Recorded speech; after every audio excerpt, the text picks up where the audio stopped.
Galactus, the be-all and end-all of the universe. What's going on, you guys? This is the Collecting Brothers. We're looking at a long overdue figure that I wanted to look at, which is the Haslab #2 Galactus. Just things got in the way, but yeah, finally getting around to cracking this thing open and taking a look inside. So here we have the front of the box. Some great cover art. One thing I did like was that in the process they had the artist do a rough sketch of 3 different cover arts, and the community who backed the Haslab was able to vote on their choice. My choice was definitely the one with like the big face, the big Galactus face on the side. It's like a side profile with the 3 heroes, but this one's good too. I definitely liked all 3, so not a bad pick. All right, as for the back of the box, you just get a piece of Galactus helmet, planets, and stars galore. So dang, it's a big job to get that out of the slipcover. There is a handle on the styrofoam at the top, but even with that handle, it's still a job to get this thing out. Here it is in the clamshell. So we have Galactus, his portraits, his helmet pieces, Silver Surfer, Frankie. All right. So here's a close-up of that Doctor Doom portrait, which was one of the tiers. Some alternate faces.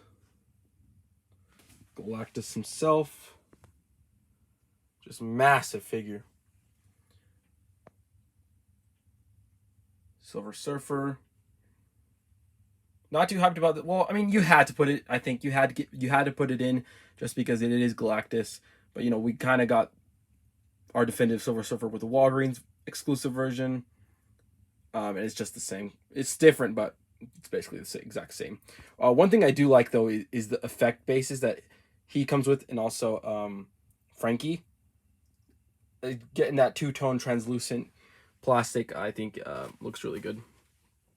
And of course, Morg, man, this was the figure that I was most hyped about. Morg, I don't know, just that fact that he's like such a unique sculpt, such a unique character, and his body is, a little bit bulkier than your normal Marvel Legend.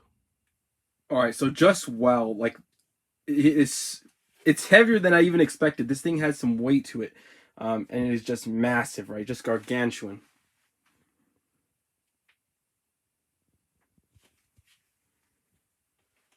All right, so arm can go up about that high. It does have double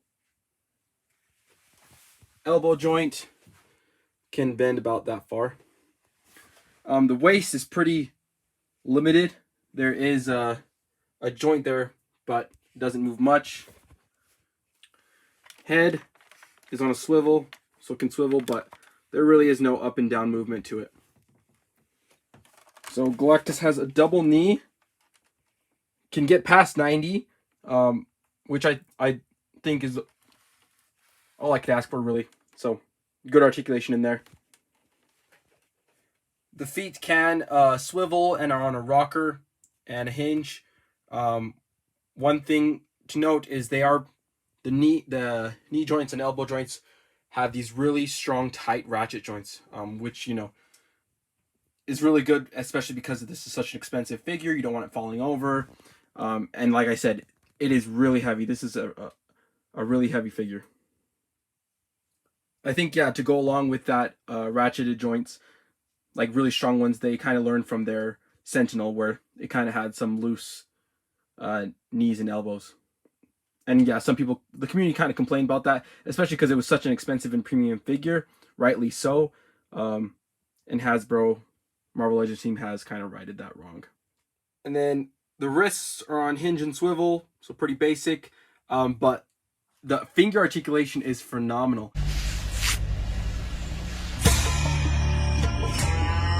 Knuckles have each separate own joints. No need for extra hands because you can basically get any position that you want.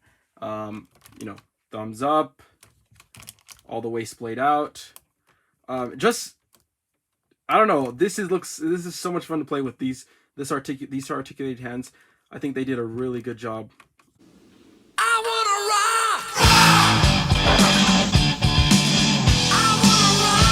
rock! these hands. Okay, so this is the standard faceplate, just just a normal face, not really any emotion, and that just pops off really easily. You can just grab under the nose as like a grip and pop that right off.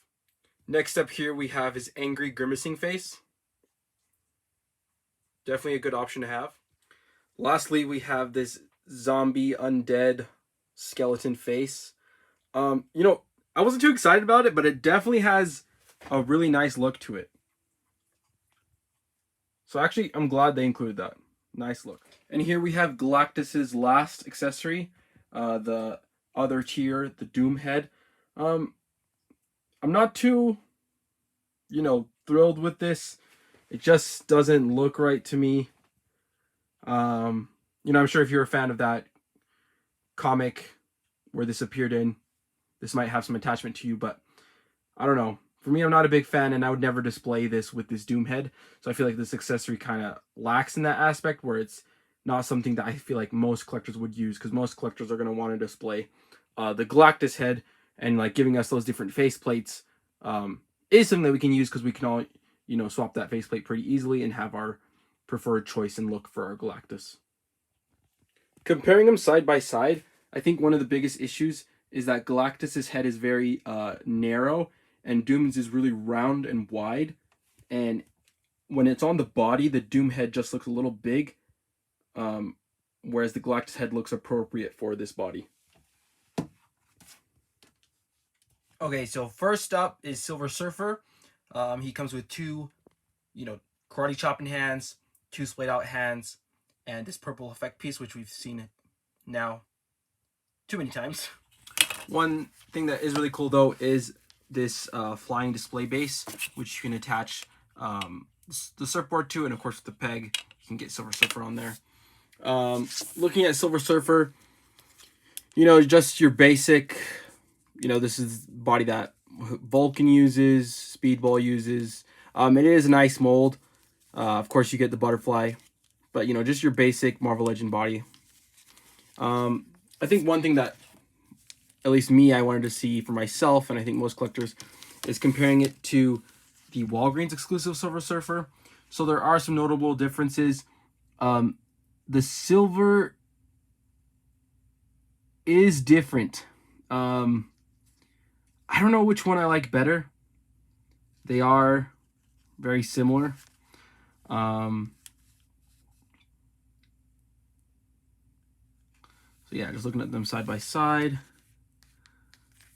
So it looks like the one that can come with Galactus has a peg in his back.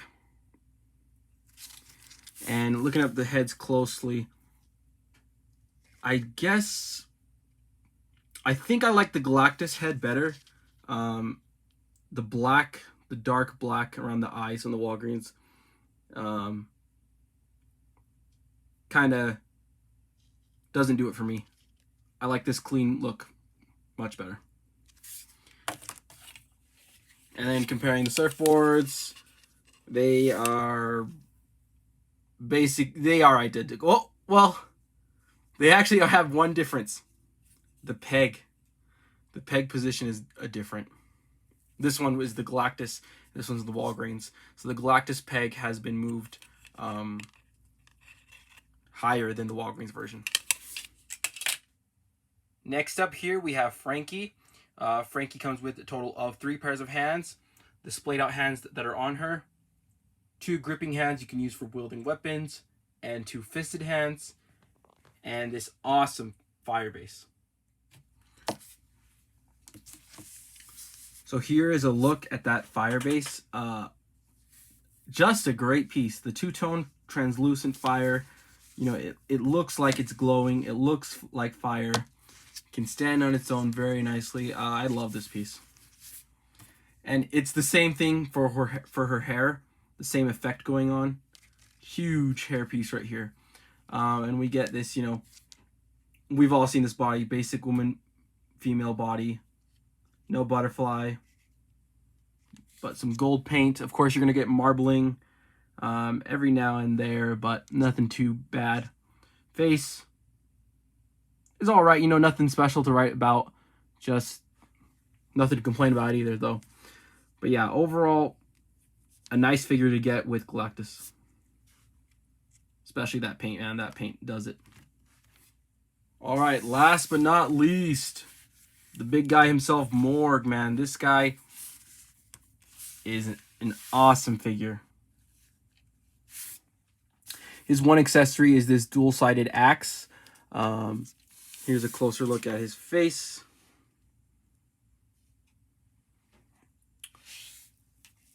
I don't know. I feel like paint-wise, they just kind of added some black brush work over it to make it a little dirty.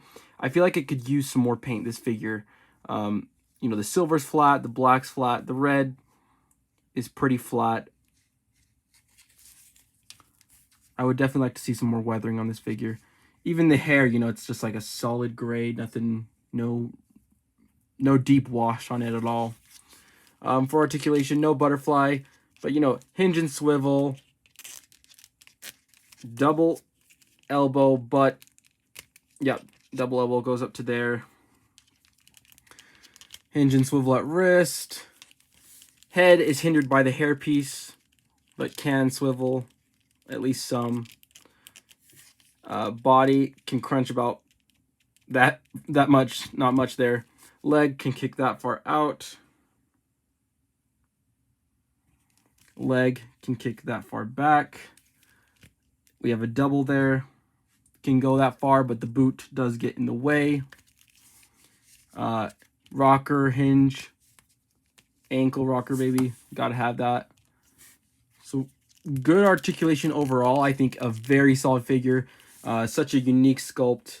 You know, the double elbow is really nice. You can get it all the way back there like he's drawn.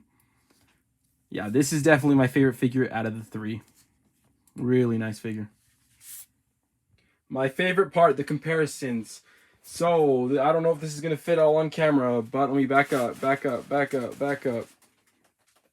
Alright, hopefully you can see. So, there is a female legend, a regular, you know, normal male legend, and a bigger legend in comparison to the Galactus Haslab. There's a quick size comparison there. So, yeah, they barely go up to not even his boot. Morg almost makes it to his boot, but a normal legend is going to be smaller than even his boot. Alright, so the main reason why you guys are all here, the comparison between the two Haslabs, the Sentinel and Galactus. As you can see, the Galactus is taller, I would say even wider, beefier, just bigger in general. And that's to be expected, as the Sentinel ran for $350 and the Galactus ran for $400. So it was $50 more. But for that $50, you're getting a whole extra figure because the Sentinel only came with two. And it's a lot larger figure. They both kind of have light up effects, pretty comparable. I do think, you know, both of these Haslabs were a fair price with the amount of stuff you got, because all tiers were funded. You know, in comparison to that debacle of the Robbie Reyes Engine of Vengeance. Like, I'm glad that the collectors, you know, stood their ground and didn't buckle, because that car just wasn't worth it, you know. Something I was telling to my brother was that there was just no engineering in there. Like, it's just a car, the wheels move, the door open, that's about it. Like, you could literally 3D print that yourself. Whereas something like this, that, you know, it does have limited articulation just because of the size of it, but it still has a good amount of articulation, you know, double elbows, double knees, and that goes for both Haslabs, right? And of course, the articulated fingers on both of them, phenomenal, just phenomenal. You know, that's something that you really can't 3D print well enough on your own. So yeah, there they are, the two behemoths, the two crown jewels of the Legends collection. Man, I don't know which one to pick. I love X-Men and I love Sentinels, but this Galactus, man, it's just something that catches your eye. You know, when you walk into a collector's room and you see this massive piece, so highly detailed. The paint is great. One thing I will say is, maybe, and this might not even fit Galactus, but I feel like it could. I do like the shiny pearlescent paint on the Sentinel, whereas the Galactus, you know, it's very flat, and it has it on the boots, and on the gauntlets and hands, and even on the helmet, but on the rest of the body, it's really flat. And I kind of wish they would have kept that pearlescent going throughout the body. But there it is, guys. Both Haslabs. If only I could have compared it to my Rancor. Bring back the Rancor, guys. Come on, Black Series team. We need the Rancor. Just drop it down $50 and give us Maliki and Ula. Alright, this has been the Collecting Brothers. Thank you guys for watching. Please check out our other videos and our weekly roundup where we talk about all 6-inch collecting news. And also, if you're hopping over to Entertainment Earth, use code BROTHERS for 10% off and free shipping on orders over $39. Remember, that code is BROTHERS. Peace out, guys. Galactus, the be-all and end-all of the universe.